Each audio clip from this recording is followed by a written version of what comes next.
Katanya gini, Bu dosen, mending memulai kembali usaha yang berhenti atau ganti usaha? Good question. Banyak sekali, atau saya juga pernah mengalaminya.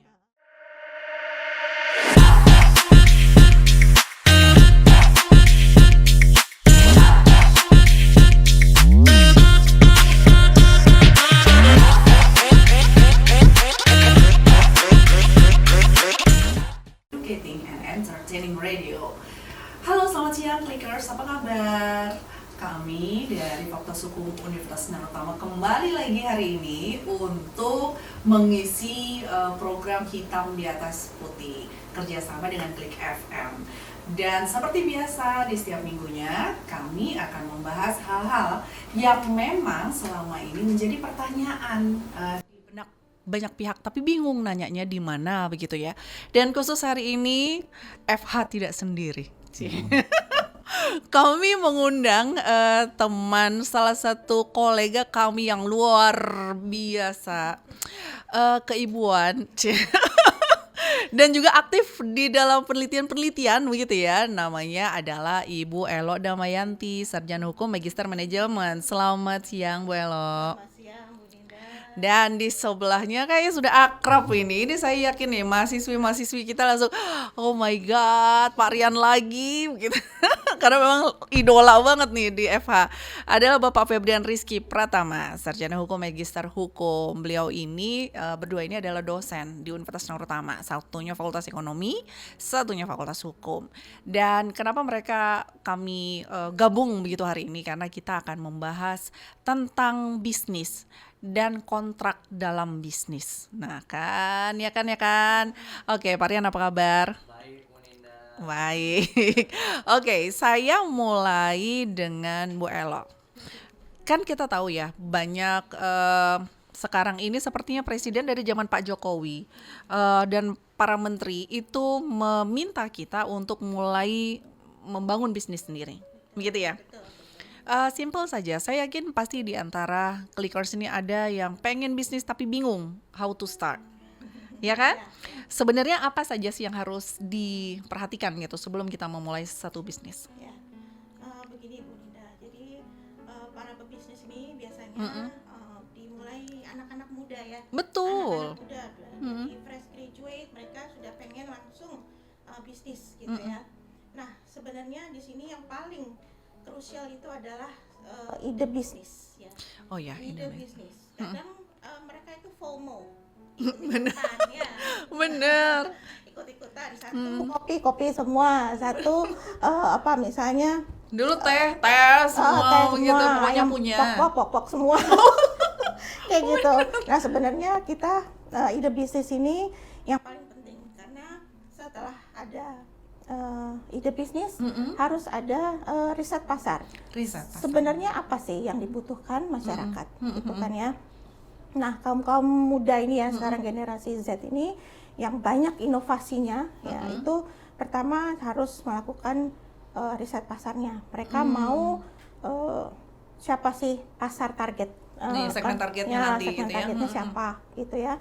Nah, nanti tempatnya mau di mana ya, habis itu produknya itu apakah menuju sasaran betul-betul diminati gitu sama peminat ya, seperti itu. Jadi setelah itu mereka juga harus punya modal yang penting ya. Iya. Modal.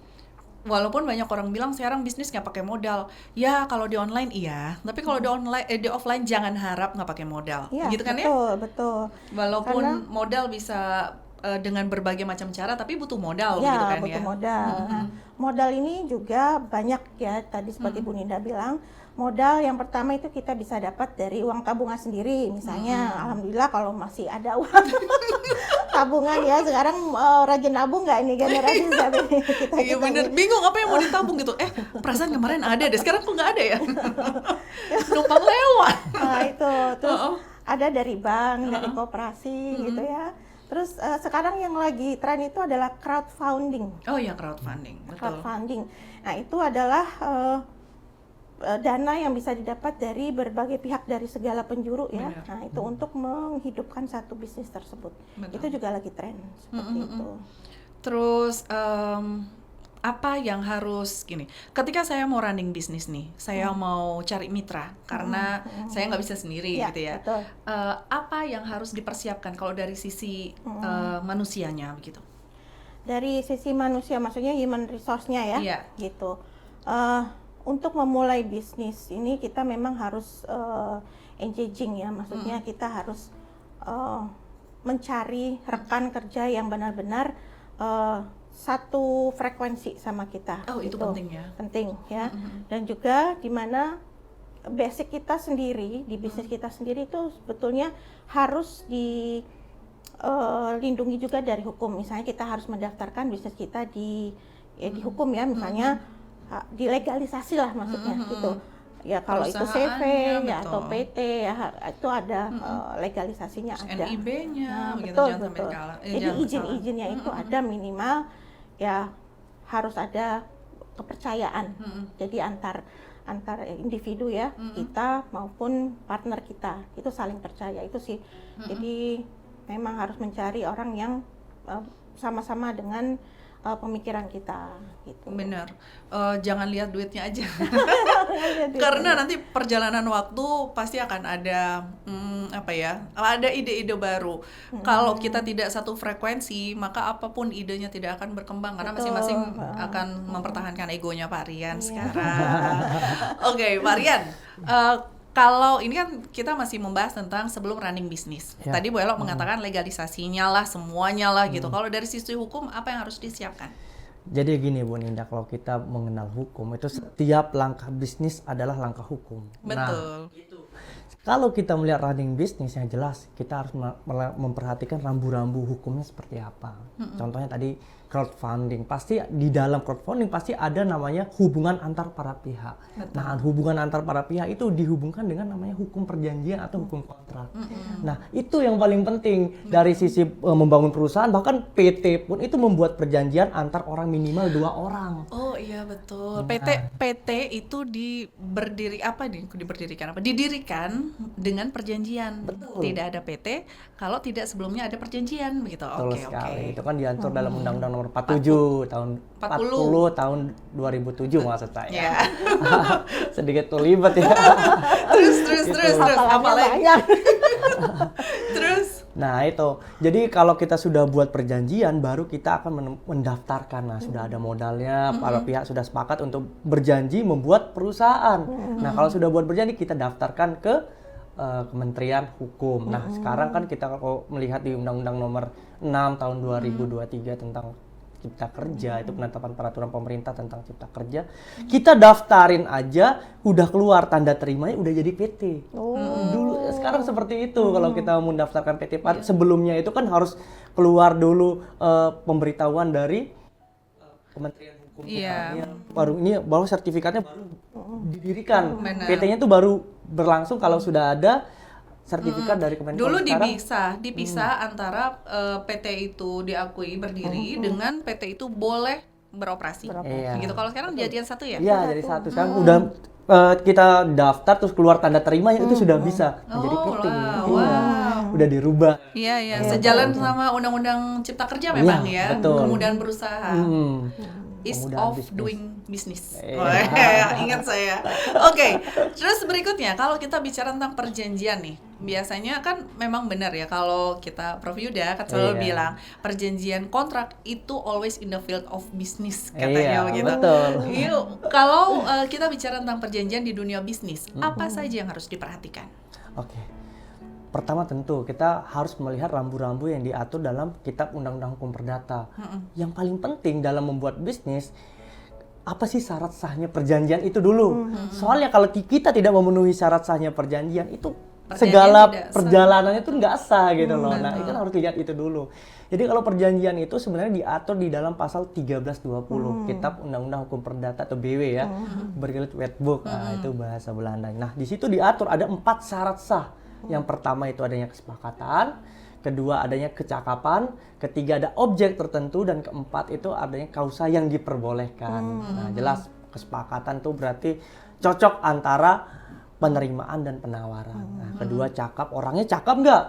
Entah itu cakap secara wewenang subjek hukumnya, subjek hukum ada 2 kan, reh person dengan naturik person. Reh person itu wewenangnya siapa sih yang untuk membuat perjanjian? Ternyata kalau kita lihat sistematis ya, interpretasi sistematis ke Undang-Undang 40 tahun 2007, contohnya PT itu badan hukum, maka dilihat kewenangannya itu diatur dalam pasal 92 bahwa direksi yang menjalankan segala aktivitas perusahaan. Nah, maka dia yang berwenang melakukan perjanjian. Nah, itu kalau reh person. Tapi kalau natural person ya jelas kita akan mengacu kepada undang-undang perkawinan. Walaupun diatur di dalam pasal 1330, junto pasal 300, cakap itu usianya 21 tahun.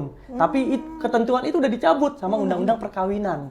Nah, undang-undang perkawinan menyebutkan di pasal 47 junto pasal 50 itu syarat kedewasaan itu 18 tahun. Nah, pasal 300 itu berkaitan dengan perkawinan. Nah, segala yang berkaitan dengan perkawinan itu dicabut dengan undang-undang perkawinan. Makanya di buku-buku hukum khususnya Prof. Yuda menyatakan bahwa usia dewasa orang itu 18 tahun berdasarkan karena undang-undang perkawinan. Dan itu artinya kalau seandainya kita diajak bisnis nih dengan anak, misalnya anak dari Crazy Rich tapi dia umurnya 16 tahun gitu, tetap nggak bisa ya, tetap dianggap tidak sah perjanjiannya. Ya, dia akan tetap sah selama tidak ada yang mempermasalahkan, karena syarat 1 dan syarat 2 itu dia dapat dibatalkan. Misalnya kalau terjadi masalah terus dia digugat, nah itu dia bisa aja dia nggak sah gitu, karena ada yang mempermasalahkan. Contohnya kayak apa? Kayak anak kecil beli permen, lu boleh apa enggak? Ya boleh, selama tidak mempermasalahkan kedua belah pihak. Nah itu namanya syarat dapat dibatalkan atau syarat subjektif. Boleh dibatalkan, boleh tidak, gitu ya. ya. Betul, itu artinya boleh dibatalkan. Dan kecuali kalau memang misalnya anak kecil mau beli rokok gitu misalnya, rokok itu kan sudah diatur sendiri. Dan ada batasan umur, itu baru nggak bisa. Baik, menarik pembicaraan kita hari ini. Selamat siang untuk clickers yang sedang melihat kita ini, Bu Elo di TikTok. Jangan lupa apabila ada yang mau ditanyakan silahkan kirim di kolom chat ya. Apa sih istilahnya nih? Saya nggak main TikTok soalnya. Di kolom chat, betul. Terus juga jangan lupa di WA juga boleh. Di WA kita, WA-nya klik maksudnya. Bentar, kita tahan 2 dulu, nanti 3 dan 4-nya nanti. Oke, Bu Elo, dari sepakat dan cakap, gitu ya. Itu kan syarat 1 dan 2 dari syarat sah perjanjian. Kalau dalam bisnis itu seringkali di antara 2 itu yang dilanggar, yang sering kali terjadi, itu yang mana? Mungkin dari yang pertama tadi, yang kesepakatan itu dilanggar ya, karena yang terjadi di lapangan itu kadang sering berubah ya, sering berubah gitu, sehingga kesepakatan yang sudah ada itu tidak dilakukan seperti itu. Jadi, nah inilah yang sering terjadi seperti itu, Bu Ninda. Tapi kalau dipikir ya Pak Rian, ini kan perjalanan waktu bisnis tuh makin berkembang, begitu ya, makin ada aja begitu ya. Dulu kita mengenal cuma jual beli, sekarang tiba-tiba ada leasing, gitu ya. Dulu tuh kan cuma jual beli, ada duit beli, nggak ada duit jual, selesai itu. Sekarang ada nyicil, ada ini, itu kan perkembangan perkembangan perjalanan gitu ya, perjalanan bisnis. Bagaimana dengan bisnis-bisnis yang sepertinya kita lihat itu ini kok kayak melanggar ya, tapi kok dia tetap jalan ya. Iya, seringkali begitu ya. Dia sebenarnya melanggar, tapi kok tetap jalan, itu gimana? Jadi gini, kalau kita lihat, nah itu makanya ada yang namanya bahwa pemerintah itu juga harus melihat bahwa kalau dia memang melanggar, sebenarnya izinnya tuh dipertanyakan gitu. Kalau memang perusahaan yang udah melanggar hukum, nah segala perbuatan yang melanggar hukum itu bisa dilakukan, namanya dilaporkan gitu maksud saya. Misalnya bisa juga digugat gitu, dilaporkan secara pidana maupun digugat secara perdata. Kalau kita bicara tentang perusahaan itu kan isinya beberapa orang, gitu. Betul. Iya kan, isinya beberapa orang. Bagaimana kalau salah satunya di antara misalnya satu grup itu isinya 3 orang nih, salah satunya ini ternyata perjalanan waktu nggak sesuai gitu, dengan komitmen, itu seringkali begitu ya. Bagaimana, apa yang bisa dilakukan? Oke, misalnya di dalam perusahaan ada organ perusahaan, ya misal salah satunya atau pegawai ya, biasanya kalau saya lihat dari kasus yang Bu Nina sampaikan itu seperti Antam. Nah, ada kasus Antam itu. Saya menyebutkan ya, Nggak maaf. apa-apa. Ada salah satu Udah perusahaan. banyak kan di media soalnya. Oh iya, salah satu BUMN itu pegawainya itu melakukan perbuatan yang bukan wewenangnya. Oh iya. Nah, benar. itu pegawainya itu dia tidak berwenang melakukan perjanjian dengan pihak lain. Tapi kenapa bisa? Dilakukan. Nah, itu makanya kenapa waktu kasusnya salah satu BUMN ini dilakukan gugatan perdata. Dia tidak berwenang tapi menimbulkan kerugian terhadap orang lain. Nah, itu bisa dilakukannya gugatan, tapi walaupun orangnya sekarang dipidana ya. Nah, itu sangat-sangat ribet gitu, sangat rumit kasus yang salah satu yang pihaknya itu Harusnya. BUMN. Nah, itu. Kok bisa perpaduan antara pidana dan perdata ini sebenarnya masuk ranah mana? Nah, itu makanya kalau kita melihat perdata pidana itu memang sangat erat kaitannya. Ada juga yang menyebutkan kalau dalam hukum acara itu prejudicial gessil, itu titik singgung antara hukum pidana dan hukum perdata. Nah, ada juga yang menarik di dalam hukum perdata itu, hukum perdata di pasal 1328 itu juga menyebutkan bahwa adanya penipuan. Nah, padahal di pidana juga ada penipuan. Nah, penipuan yang dia maksud dalam pasal 1328 itu berkaitan dengan kesepakatan tadi. Jadi kesepakatan itu bisa terjadi karena cacat kehendak. Cacat kehendak itu ada 4 sekarang, walaupun di dalam KUH Perdata ngatur 3, itu ada penipuan, khilafan, paksaan, dan sekarang perkembangan yang baru di Belanda itu menggunakan penyalahgunaan keadaan atau misbruik van omstandigheden namanya. Nah, kalau rambu-rambu 4 syarat ini dilanggar, itu bisa dibatalkan kontraknya kalau adanya penipuan. Nah, kalau adanya penyalahgunaan keadaan, kalau membuat perjanjian karena dipaksa, itu bisa dibatalkan kontraknya. Seperti itu. Dengan kata lain adalah begini, cacat kehendak itu adalah kesepakatan yang sudah terbuat itu tidak bisa dianggap sebagai kesepakatan apabila didapatkan melalui 4 itu, gitu. Betul. Penipuan, pemaksaan, penyalahgunaan keadaan, begitu ya, dan Iya, lain sebagainya. Nah, ini tadi sejalan dengan yang Bu Elo tadi Iya. sampaikan, begitu ya. Kata Bu Elo kan yang apa ini, yang sering terjadi itu adalah apabila tidak sepakat gitu. Ya, karena banyak perubahan yang terjadi pada saat prosesnya itu. Betul. Belum lagi ada beberapa orang yang sebenarnya nggak paham Ya. gitu, FOMO tadi, ikut-ikutan saja, begitu di tengah ternyata dia minta uangnya kembali, sama seperti perjanjian investasi. Ya. Sekarang banyak sekali kayak crowdfunding gitu. Ya. Tiba-tiba di tengah dia bilang saya minta uang saya full. Gitu ya, seringkali begitu. Ya. Sebenarnya kalau dalam praktek itu seperti apa sih Bu Elo perjanjian untuk funding investasi begitu? Ya, karena di dunia digital sekarang perjanjian secara tidak tertulis ya, dan perjanjian online itu juga ada ya. Kalau nggak salah di Undang-Undang ITE juga ada ya Pak. Iya, Ada diatur. juga ada. Nah itu para pebisnis menggunakan itu ya, jadi perjanjian secara online. Karena crowdfunding itu kan melibatkan pihak dari banyak pihak ya, dari luar ya, kita nggak pernah ketemu, tapi kita bisa menarik orang yang mau menanamkan Iya. modalnya di bisnis kita, seperti itu. Nah di situ perjanjian yang tertulis, klausul-klausulnya yang disebutkan itu sudah disepakati bersama, intinya seperti itu sebetulnya. Nah ketika terjadi ada ketidaksepakatan ya, pelanggaran tadi dilakukan, tiba-tiba diminta uangnya kembali gitu. Minta full lagi Nah, begitu ya. kita akan merujuk kembali kepada perjanjian bisnis tadi sebelumnya. Jadi misalnya mau balik modal nih ya. Nah, itu kan si pebisnis tadi akan mempunyai laporan keuangan. Laporan keuangan, nah itu dilaporkan sejujur-jujurnya ya harusnya, sehingga kapan batas waktu untuk bisa dikembalikan modalnya, misalnya seperti itu. Kalau memang di klausulnya ada pengembalian modal ya. Iya, tapi kalau nggak Seperti ada itu. ya berarti seperti investasi pada Investasi umumnya gitu, pada bagi umumnya, hasil. bagi hasil, seperti itu. Jadi kalau memang ada bagi hasil kan itu juga ada klausul yang menyebutkan berapa persen gitu ya. Itu disebutkan harus tertulis di perjanjian online tersebut. Kenapa saya tanyakan ini? Karena mahasiswa kita juga pernah meneliti. Jadi ada beberapa kejadian orang yang awalnya investasi, tapi terakhir ya dia minta uangnya kembali utuh gitu, sebagaimana meminjam, Iya. begitu. Padahal kan akadnya berbeda ya, antara investasi dengan pinjam meminjam. Ya, beda. Alasannya karena tidak ada di dalam BW. Padahal kan BW sifatnya terbuka ya Pak. Oh iya, Bisa terbuka. dijelaskan maksud sifat terbuka itu apa? Oke. Kalau kita melihat BW ya, itu di buku 2 dan buku 3. Buku 2 itu sifatnya itu unvoluntarily atau harus mengikat. Nah, kalau di buku 3 tentang perjanjian dan perikatan itu sifatnya memang terbuka atau reglen, hanya mengatur. Jadi kalau kita melihat pasal 1338 itu kebebasan berkontrak itu ada di situ.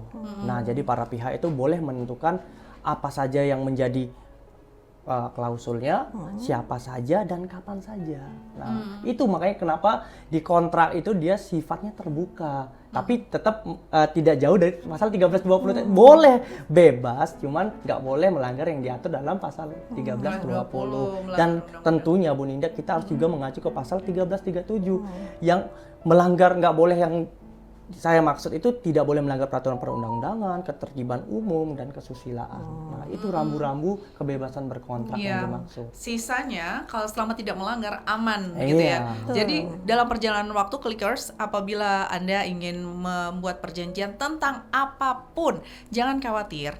KUH Perdata kita sifatnya terbuka sebagaimana disampaikan Pak Rian. Selama tidak melanggar undang-undang, selama syarat 1-4 dipenuhi, maka apapun perjanjiannya itu sah. Begitu ya? Betul. Oke. Semakin menarik, kita nanti akan kembali. Jangan lupa silahkan WA kami di 082297971005 atau silahkan kirim pesan begitu ya melalui TikToknya Klik FM SBY. Kami akan kembali sesaat lagi. Masih dari Oma Kurasi, Jalan Selamat nomor 31 Surabaya, 100,5 Klik FM, Educating and Entertaining Radio. Clickers, kita masih membahas tentang bisnis dan kontrak bisnis. Dan kita masih ditemani oleh Ibu Elo Damayanti. Beliau ini adalah dosen dari Fakultas Ekonomi, dan Bapak Febrian Rizky Pratama, dosen dari Fakultas Hukum, khususnya Hukum Perdata, ya nggak sih? Iya, betul. Ya, baru sebelum kesini ngajar dulu kan? Iya, betul. Kelas kita sebelahan soalnya tadi. Baik, kita masih membahas tentang apa-apa saja yang harus diperhatikan ketika kita menjalankan satu bisnis, termasuk kontrak di dalamnya. Dan kami masih menunggu, silakan kalau mau ada yang ditanyakan di WA Klik Radio 0822 97971005 atau silahkan tanya di kolom komentar ya di TikTok Klik FM SBY. Saya lanjutkan ke Bu Elo. Bu Elo, kita masih membahas tentang bagaimana cara kita memulai bisnis. Tadi Bu Elo bilang bahwa bisnis tuh jangan lupa pakai modal. Gitu ya. Masalahnya kalau memang anak-anak sekarang mau mulai bisnis, itu seringkali modal utama itu adalah tekad dan restu orang tua gitu. Kemudian mereka have no idea harus bagaimana. Itu yang membuat akhirnya mereka urung kembali begitu ya, gagal lagi gitu memulai bisnis padahal idenya luar biasa. Apa saran Bu Elo untuk teman-teman gitu yang hendak memulai tapi dia sadar dia nggak punya modal begitu? Jadi memang ada top 3 ya hambatan orang kalau mau bikin bisnis yang baru gitu ya.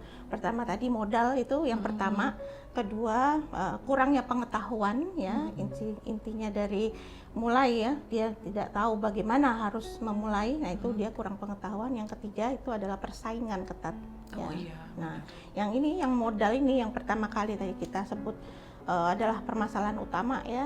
Nah, ini tadi saya sebutkan kita bisa mengajukan pinjaman ke bank ya misalnya. Tapi kalau kita nggak mampu untuk pinjam ke bank misalnya karena bunga profilnya belum gitu ada ya, kita belum siap lah dalam hal dokumentasi paperworknya tuh belum ada gitu ya. Ya mungkin ada pinjaman ringan gitu ya, pinjaman ringan, mau pinjam ke saudara atau ke orang tua. Tadi sebetulnya paling bagus itu tabungan sendiri ya. Tabungan sendiri itu paling bagus. Paling ideal. Paling bagus. Cuman kalau memang ada itikat baik ya, maksudnya kita memang harus kalau mau utang itu kan ada itikat baik untuk mengembalikan ya. Betul. Ada ya di asas perjanjian ya, jadi harus misalnya sama orang tua atau sama saudara ya, itu bisa, sangat bisa, dan banyak lah itu yang dialami orang-orang sekarang ya, anak-anak muda sekarang. Nah ini dipinjamkan uang tapi kita karena masih saudara ya, nah itu kadang tidak ada ikatan kapan bayarnya gitu kan, kapan melunasinya, apakah yang dipinjami uang itu minta ya apalah ya imbalan apa gimana. Betul. Nah itu yang terjadi kayak gitu. Belum clear di depan. Belum clear di depan. Terus terang ya, beberapa teman saya itu berantem, cuman gara-gara di awal dia mau mulai bisnis dia pinjam uang ke temannya, begitu. Begitu berjalan, begitu saya tanya, kamu apa akadnya? Katanya nanti saya dapat 5%. Sering kali begitu ya. Iya, Saya gitu. dapat 5% ini Ada kalau imbalannya bisnisnya kan, full ada gitu. imbalannya. Ternyata sampai terakhir nggak dikasih-kasih. Nah, pertanyaannya ini pasti bukan cuma teman saya aja yang ngalamin Betul, kan. betul, Banyak betul. sekali yang ngalamin. Sebenarnya kalau kita bicara itu pinjam meminjam ya. Iya. Ya kan, Betul. ya kan bukan Betul. investasi karena dari awal sudah dibilang pinjam meminjam, tapi nanti dikasih bunga. Boleh nggak sih dalam hukum? Oke, sebelum saya jelasin itu Bu Ninda, saya harus menjelaskan bahwa perjanjian itu kan banyak yang nggak tahu ya, perjanjian sama nggak dengan kontrak. Betul. Nah, kalau saya menafsirkan di dalam BW itu di pasal 1313 khususnya di bab bagian kedua itu perikatan yang lahir karena perjanjian atau kontrak. Nah, itu asal mula bahwa perjanjian itu sama aja dengan kontrak. Tapi memang ada beberapa pendapat yang menyatakan bahwa kontrak itu beda dengan perjanjian. Kontrak itu tertulis, perjanjian itu tidak tertulis. Padahal makna dalam BW sendiri itu sama. Nah, makna dari perjanjian sendiri itu kan diatur dalam pasal 1313 bahwa perjanjian itu perbuatan mengikatkan diri antara satu pihak dengan pihak lain, tidak menyebutkan bahwa perjanjian itu harus tertulis atau tidak tertulis. Nah, kalau masalah antar orang perorangan kan itu berdasarkan trust ya. Itu boleh apa enggak perjanjian itu enggak boleh, tetap sah gitu. Tapi pertanyaannya nanti kalau ada masalah itu gimana pembuktian formilnya gitu kan. Kalau perdata kan apa yang tertulis itu yang dipercaya. Betul. Nah, kalau perjanjian lisan sebenarnya memang harus ada alat bukti lain yang menunjang. Contohnya saksi, contohnya ada surat menyurat, atau ada alat bukti lain gitu loh. Nah, kalau kita perjanjian lisan ya jelas harus ada saksinya, minimal 2 orang saksi. Nah, itu harus ada tuh untuk membuktikan bahwa oh ini benar ada perjanjian lisan. Tapi kalau nggak ada ya nggak bisa, susah untuk dibuktikan. Tapi kalau perjanjiannya ditulis itu kan bukti. Oh ini pernah nih saya sama kamu nih buat perjanjian. Ini loh buktinya. Ini loh surat perjanjian kita. Nah, itu sih yang menjadi persoalan pertama. Bukan berarti yang tidak tertulis kemudian tidak sah, tetap sah, tetap selama sah. dia bisa membuktikan. Betul, Gitu ya. betul. Terus berdasarkan apa yang disampaikan Bu Elo, antar keluarga tuh boleh nggak sih terikat perjanjian? Nah, selama dia memenuhi syarat 1320 itu boleh-boleh aja antar keluarga, cuman ya memang kita kalau sama keluarga kan lisan aja Ya, gitu ya, betul. kita trust aja. Tapi kalau ada masalah, nah pembuktiannya Siapa yang- susah. Betul, apalagi kalau kita bisa menggunakan saksi yang dalam keluarga gitu, jelas itu ada terjadi konflik interest. Nah, butuh ada namanya orang lain yang melihat perjanjian antar keluarga itu. Sebagai penengah. gitu ya. Penengah, betul, yang tidak terlibat di dalam keluarga itu nilai pembuktiannya akan dilihat juga. Nah, berkaitan dengan nilai pembuktian, nah, ada juga kan akta yang dibuat pejabat atau akta otentik, ada juga ada juga perjanjian yang dibuat di bawah tangan. Nah, bagaimana sih nilai pembuktiannya? Karena kalau kita buat antar pihak tanpa ada pejabat, nilai pembuktiannya tidak sempurna namanya kalau dihukum. Artinya harus ada alat bukti lain yang menunjang perjanjian itu baru bisa dikatakan perjanjian itu nilai pembuktiannya sempurna. Tapi kalau dibuat langsung di hadapan pejabat atau notaris, itu nilai pembuktiannya sempurna. Tanpa ada saksi pun sudah ada akta notaris, itu nilai pembuktiannya sempurna. Nah, itu perbedaannya perjanjian di bawah tangan sama perjanjian yang harus dibawa ke notaris. Kan banyak tuh ya. Kita buat berdua aja atau kita bawa ke pejabat aja. Nah, apa bedanya? Nah, itu nilai pembuktiannya beda. Iya. Jadi jangan berpikir tentang untungnya dulu, Iya. gitu ya. Tapi berpikir tentang bagaimana pembuktiannya nanti. Iya. Begitu ya. Baik, sudah ada yang bertanya ini Bu Elo. Ya. Model bisnis apa yang cocok untuk Gen Z? Atau jika modal di bawah 10 juta. Ini saya juga pernah dengar nih. Ada beberapa modal di bawah 10 juta dan justru dia runningnya bagus loh. Karena nothing tulus ya. Sekalinya hilang ya sudahlah, modal cuman berapa gitu. Apa Bu Elo? Jadi kalau model bisnis ya yang cocok untuk Gen Z, sebenarnya kita kembalikan dulu ke Gen Z-nya. Gen Z-nya ini interestnya apa ya, ketertarikannya apa. Jadi misalnya kalau dia ketertarikannya di bidang IT, jangan coba-coba disuruh masak ya, FOMO. Iya, iya, Nanti nggak matching gitu kan. Jadi kembali lagi dulu basicnya apa, dia interestnya apa ya. Nah, memang Gen Z ini adalah anak-anak yang instan ya, jadi cepat dapat untung, cepat dapat penghasilan gitu ya. Betul. Nah, dari bisnis-bisnis yang cepat itu ya memang dari dunia digital itu banyak ya. Kita sekarang banyak kita di Shopee aja ya, mau bikin apa resume, mau bikin apa segala macam tuh ada, Ya, betul. by digital, by IT segala macam. Keponakan saya waktu SMA, dia menawarkan jasa apa atau enggak? Apa? Menuliskan. Ya. Jadi kan kadang-kadang ya mahasiswa itu kalau dosen menerangkan slide-nya tinggal di foto-foto Ya, gitu kan. dia jasa menulis. Dia butuh mereka butuh untuk dimasukkan di dalam tulisan, dielaborasi dalam tulisan. Seperti itu. Ternyata iya. Iya. Menawarkannya di marketplace. Marketplace. Dan laku Laku banget. Per lembar itu berapa ya? Saya Dan lupa, 10.000 atau 15.000. Aneh-aneh juga gitu yang ditawarkan. Jadi, tapi itu dia instan. Setelah Betul. pekerjaan selesai dapat uang. Itu yang profesi, Iya. itu Profesi. yang jasa. Dia jasa. Kalau yang produk, Produk ya sekarang food and beverage ya. lagi ini Food ya. and beverage lebih banyak. Kalau di bawah diminati. kalau di bawah 10 juta gimana kalau penyetan? Wah, Penyetan gampang banget. gampang banget kan? Oh ya. Gitu. Ya dessert itu biasanya Gen Z suka. Nah, Mahasiswa kita kadang-kadang kalau ke kampus tuh bawa hasilnya hasil masakannya dia atau masakan ibunya. Bu, ini ibu saya bikin harganya sekian, mau beli nggak? Kan nggak mungkin ya kita nggak beli ya. Jadi buat mahasiswa yang pengen bisnis, nah kalian sudah punya segmen target yaitu dosen. Nggak mungkin nolak kalau Betul. ditawarin. Oke, berikutnya bagaimana keterkaitan antara strategi bisnis dan penyusunan kontrak? Varian nih. Oke. Jadi sebelum kita mulai bisnis, kita harus melihat rambu-rambu hukumnya seperti apa. Nah, itu yang paling penting. Apalagi bisnis itu erat kaitan dengan hukum kontrak. Makanya saya bilang setiap langkah bisnis itu langkah hukum, khususnya hukum kontrak. Karena pasti kalau kita melihat bisnis, nah kita pasti akan melakukan namanya jual beli, perdagangan, sewa menyewa, terus perjanjian waralaba yang lain, investasi itu kan berkaitan dengan hukum kontrak. Adanya ikatan karena perjanjian. Nah, tapi jangan sampai kita tahu cara buatnya syarat, tapi nggak tahu bagaimana cara memutuskannya gitu. Kalau ada sengketa misalnya. Nah, ini juga yang perlu saya sampaikan bahwa beda antara namanya pembatalan kontrak, pemutusan kontrak, dan kontraknya berakhir. Nah, kalau kita membatalkan kontrak itu berarti berkaitan dengan pasal 1320 ya tadi. Kalau dia ada paksaan, penipuan, kehilafan, bahkan penyalahgunaan keadaan itu bisa dibatalkan kontraknya. Kita gugat pembatalan Betul. selama kontraknya belum jalan. betul. Betul. Nah, kalau pemutusan kontrak itu syarat sahnya udah terpenuhi tuh. 1320 udah terpenuhi, kontraknya udah Sudah dijalankan, tapi tidak dilaksanakan. Nah, itu yang biasa kita sebut wan prestasi. Wan prestasi kan kalau dalam bahasa Belanda wan itu artinya buruk, prestasi itu artinya kewajiban. Kewajiban yang buruk. Tapi kalau harfiahnya tuh ingkar janji. Nah, kalau sudah terjadi ingkar janji, itu ada 4 syaratnya ingkar janji itu ada. 1, tidak melaksanakan kewajibannya.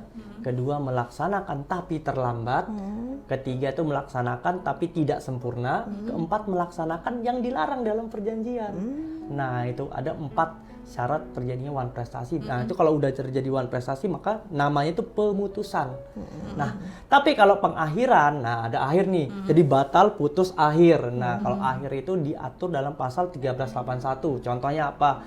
Kontrak itu berakhir karena pelunasan. Nah, udah dilunasi, udah berakhir kontraknya, nggak perlu ada apa lagi. Yang kedua itu karena percampuran, utang-utangnya dicampur, akhirnya membuat utang baru itu berakhir, kontrak yang sebelumnya maksudnya.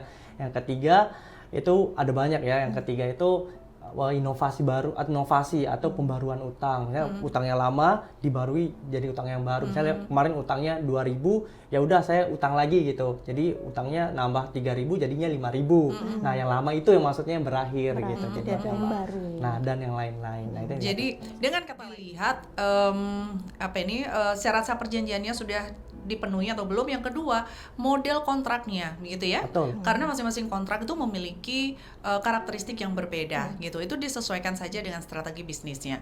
Terus Bu Elo ada pertanyaan lagi nih, katanya gini, Bu dosen mending memulai kembali usaha yang berhenti atau ganti usaha? Good question. Banyak sekali, atau saya juga pernah mengalaminya. Mendingan mana nih? Mau mulai yang baru atau kita meneruskan yang lama yang sempat terhenti? Ya, jadi kembali ke riset pasar tadi ya. Kita trennya itu sekarang apa? Kita mengikuti maunya masyarakat, bukan maunya kita, gitu. Betul. Jadi kalau maunya kita, tapi masyarakat daya belinya nggak ada, ya akhirnya tutup lagi, takutnya Betul. begitu. Jadi tetap harus melihat ke masyarakat, maunya trennya itu seperti apa, seperti itu. Jadi kalau memang bisnis yang lama yang sudah ditutup itu masih memungkinkan ada segmen targetnya ada, ya boleh dibuka lagi. Tapi kalau sudah nggak tren, ngapain? Mending cari yang sekarang istilahnya dicari sama masyarakat. Tapi ini saya sering dengar motivator bisnis itu selalu bilang begini, jangan khawatir memulai bisnis karena apapun yang ditawarkan itu pasti ada yang yang membutuhkan. Dia bilang gitu. All you have to do hanya mencari orang yang tepat, gitu ya, yang bisa membeli produkmu. Itu bagaimana penjelasannya dan apakah Bu Elo setuju? Ya setuju, betul. Sebenarnya pasti ada yang membutuhkan ya, tapi memang kita harus mencari orangnya gitu. Tapi karena kita ini kan tempat itu nggak bisa berpindah dengan seenaknya ya, kita berbisnis itu. Karena di sini place tempat kita berjualan, masyarakat di sekitar kita itu misalnya radius berapa? 3 km ke sana itu kan pasti datang ke kita misalnya. Nah itu apakah membutuhkan kita gitu. Nah seperti itu. Jadi kalau misalnya ternyata di sini nggak laku, tapi kok di sana ada kemungkinan laku ya di tempat yang lain gitu, akhirnya kita berpindah tempat seperti itu. Atau masukkan ke marketplace, Ya, paling gampang. Paling gampang, nggak usah nyewa apapun, kita tinggal masuk marketplace selesai, kita tinggal promo begitu. Promonya yang dikencengin. Promonya dikencangin. Tapi jangan salah, promo di media sosial itu juga mahal. Saudara-saudara, hati-hati gitu ya. Even promo di media sosial yang kita rasa Undang-undangnya ya. ini mahal, ternyata mahal sekali. Baik, last but not least, silakan Pak Rian dan Bu Elo closing statement-nya untuk Gen Z atau teman-teman ini yang baru akan memulai bisnis. Oke, untuk teman-teman, kalau kita akan memulai bisnis, yang pasti niat dulu ya. Niat dulu. Semua hal gitu ya harus melalui niat. Iya, dilihat niatnya dulu, baru dilihat. Kalau mungkin dari sisi bisnis itu akan dilihat bagaimana trennya ya, Bu Elo. Tapi kalau dari sisi hukum ya harus memahami apa yang diatur dalam peraturan perundang-undangan. Itu yang paling penting. Walaupun bukan anak hukum, tapi harus pelajari hukum-hukum yang akan diterapkan dalam bisnisnya. Karena kalau kita lihat undang-undang dasar kan negara Indonesia itu negara hukum, pasal 1 ayat 3. Nah itu makanya segala aspek kehidupan kita itu penting untuk memperhatikan hukum. Nah apalagi bisnis, ya itu pasti kontrak itu nggak bakal lari dari namanya bisnis. Nah itu yang harus diperhatikan, syarat sahnya, bagaimana kalau terjadi one prestasi, harus tahu tuh bagaimana cara menyikapinya, bagaimana cara mengantisipasinya kalau kontrak itu tidak dijalankan. Nah itu yang paling penting harus diperhatikan teman-teman semua. Harus clear di kontrak. Harus clear di kontraknya dulu, baru memikirkan tren-tren yang lain gitu. Kalau pikir trennya jangan lupa juga pikir hukumnya. Boleh dipilih mana aja, mau pikir bisnisnya dulu, baru hukumnya, atau hukumnya dulu, baru bisnisnya, itu nggak apa-apa. Tapi kalau Gen Z kan pasti penghasilannya dulu. Tapi jangan lupa. Iya benar. Hukumnya dulu juga diperhatiin. Jangan sampai membuat celah Betul, begitu ya dalam betul. kontrak itu. Terus kemudian nggak ada di dalam hukum itu, clickers, ada asas yang mengatakan setiap orang dianggap tahu hukum. Nah, betul. Gitu ya. Betul. Jadi tidak ada satupun orang yang bisa menggunakan aku nggak tahu kontraknya gimana, tiba-tiba digugat aja gitu ya. Jadi hati-hati. Oke, Bu Elo, silakan. Ya, oke, untuk pendengar setia Klik FM ya. Jangan ada nih milenial Iya. pendengar setia. jadi jangan patah arang ya. kalau sudah punya ide bisnis, sudah tahu pasar targetnya apa, dan juga feelingnya sudah oke, kuat, segera dilakukan. Karena ide itu akan cepat tercuri. Kalau tidak cepat dilakukan, nanti tetangganya, temennya gitu ya, mungkin pernah cerita apa, dia yang akan melakukan seperti itu. Sudah banyak cerita seperti itu Banyak ya, itu idenya banyak terjadi. dicuri, Betul. idenya dicuri tapi legal curinya, Iya, karena dia juga tadi- belum jalan. Betul, karena dia belum jalan gitu, karena langkahnya itu masih ragu-ragu gitu. Jadi kalau itu sudah fix, sudah oke, segera dilakukan gitu aja. Apapun yang terjadi. Apapun Dan yang terjadi. the most important things, tidak semua harus di-share, termasuk ide bisnis. Betul, Ya nggak sih? betul. Ya nggak sih? Betul. Tidak harus di-share gitu. Kalau boleh share, ya hanya share ke orang yang kira-kira akan mendukung itu bersama-sama dan Ya. bukan orang yang akan mencuri. Betul. Walaupun mendeteksinya kita susah. Tapi oke lah Iya. gitu. Baik Pak Rian, terima kasih banyak. Ya, terima kasih. Apa ini informasinya. Bu El juga terima kasih banyak. Terima kasih juga, Bu Di Nida. sela kesibukan ya. Ya. Jangan lupa clickers, setiap hari Selasa jam 12 sampai dengan jam 1 kita dari Fakultas Hukum Universitas Nurul Tama datang ke sini, walaupun FH tidak sendiri hari ini begitu ya. Kita akan datang ke sini jam 12 sampai jam 1 untuk menjelaskan tentang hukum, apapun yang Anda ingin tahu, silahkan WA saja ke Klik FM. Nanti kami akan eksekusi. Keren nggak bahasanya? Dieksekusi dong. Baik, akhirnya saya Nina Fatmawati pamit. Terima kasih banyak Pak Produser, terima kasih banyak. Kami pamit. Wassalamualaikum warahmatullahi wabarakatuh. Selamat siang.